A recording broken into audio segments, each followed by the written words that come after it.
thank you, first of all, for making time to be with us.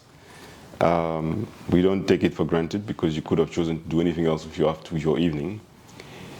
So Claire and I, as I mentioned, Claire is a 13-year-old, my daughter, and a couple of days ago it was Father's Day, and I said to her, I became a father because of you.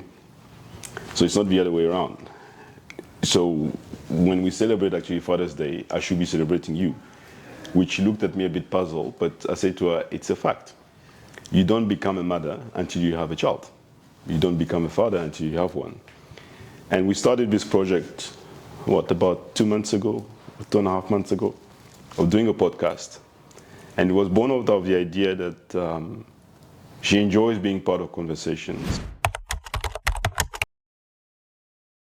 This semester, what has been your favorite project that you've done? A lot of things from this semester specifically, we got the opportunity to work on something of a real life project.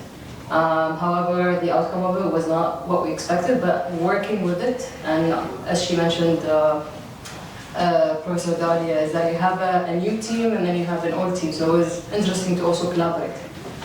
Because I'm used to working with my previous colleagues, but then also how to collaborate with a new team. A lot of things that we had to learn about ourselves is that we need to communicate much more. Words, how would you deal with failure? We don't have an issue with it not being accepted, because at the end of the day, it's either you win or you lose, which is fine. But I think what would help us more is for our future projects to understand why didn't it not go through.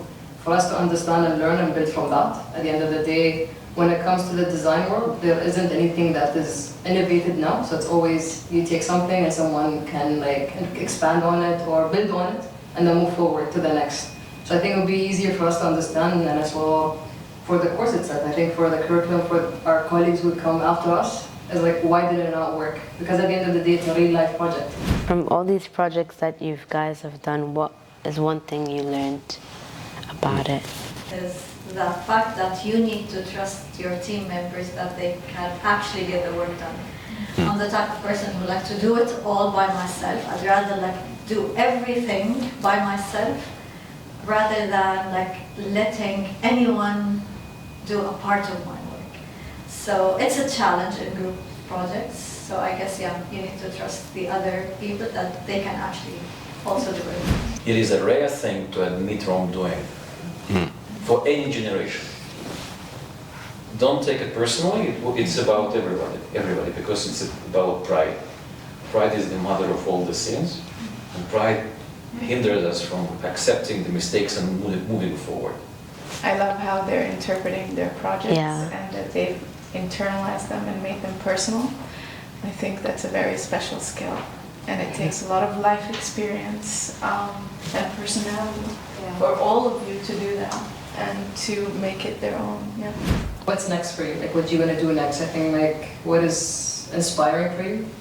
I think it's interesting to have an opportunity to speak to someone who is interested to speak to us as well, So I think it's interesting to see what's your aspiration, what are the things that you want to work on in the future? What are the things that you want to, and I do want to follow your podcast. I want to actually look at other conversations you have, because it's actually, to me, it's interesting. I think when I first started it, I didn't know how it would turn out.